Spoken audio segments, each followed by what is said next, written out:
Prince William has no plans to attend the World Cup in Qatar. It emerged this week.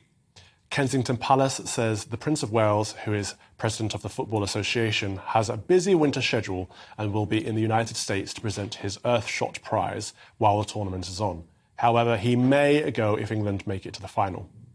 Joining me now is royal commentator Caroline Aston. Caroline, thank you for joining us. What do you make of this? Will Prince William attend in the end or not? Well, of course, I hope, and I'm sure all football fans watching this will hope we progress far enough for his diary to perhaps be reorganised. But don't forget, he didn't go in 2014 to Brazil or in 2018 to Russia. And I genuinely think this is a diary thing. And of course, it's taking place against a background of enormous activity and disruption for the royal family. He takes his job very seriously as president of the Football Association and certainly seems to sometimes kick a mean ball himself.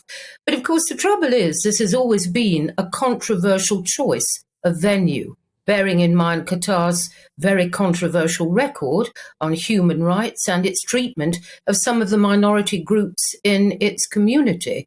And there's been reams of newsprint about this, but the die is cast, the event is going to take place there and doubtless will bring a huge number of tourists and a big boost to the coffers of the country, which is what always happens when there's one of these events. Is Prince William, the Prince of Wales, making a point about his personal feelings? I doubt it. He's far too skilled a royal operator not to be aware of what could happen if so. So I would just take this at face value. As Kensington Palace says, he has a packed schedule. He's going to be in America for the giving away of the Earthshot Prize, which again, of course, is one of his prides and joys. And let's leave it at that for the moment. Let's see how this one works out. OK, that's an interesting stance, because when King Charles was the Prince of Wales, we often commented that he was too political. But it seems at the moment people would love for the Prince of Wales to be a bit more political in terms of the human rights issues in Qatar. Do you think he would be overstepping the mark if he did make it about that?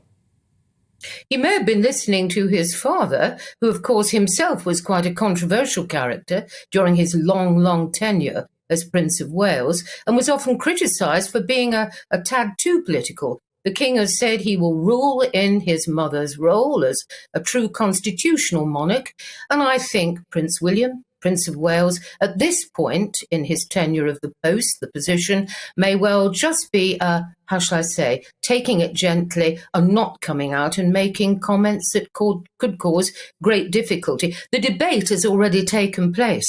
We're well aware of what goes on in Qatar, and I'm sure the debate will continue and the country will be very much under the press spotlight. But as I say, I think the Prince of Wales does a good job as president of the Football Association, and I'm sure if the stars are in our favour and we get through to the latter part of it, he will be there playing his part. Absolutely. And while you were talking there on the screen, we saw footage of King Charles the Third. He will be hosting a reception for COP27 at the same time, won't he?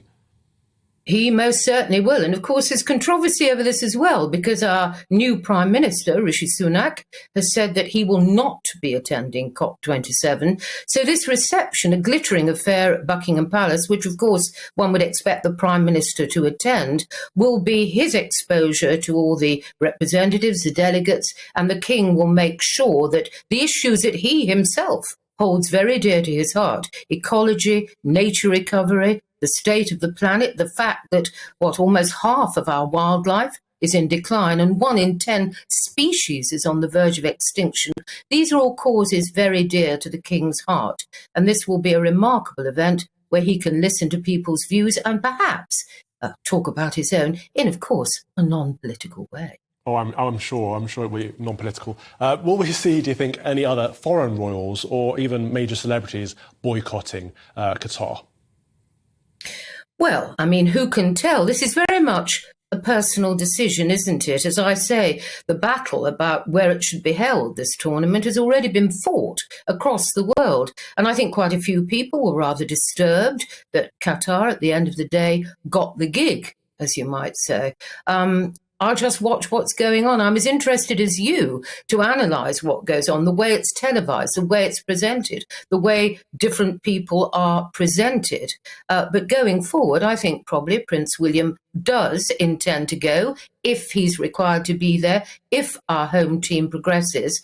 And as for King Charles, I think he's doing a remarkable job with his reception and celebration, quite rightly, of the nations coming together for the future of the planet, which in my book is perhaps a tad more important than football, although that may offend some people.